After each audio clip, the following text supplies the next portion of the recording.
How to add subscribe section to your website homepage on Wix. Hello guys, so all what you have to do is simple. Go to Wix. This is the homepage as you can see. Now go to the top right here, click on add and click on section to page. Now go right here, scroll down until you find the subscribe option, click on it.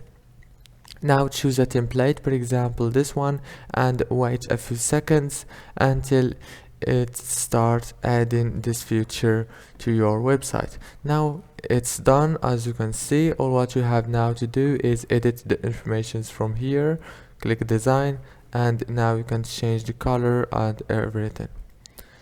It's so easy, and I hope this video was helpful. Please don't forget to like and subscribe.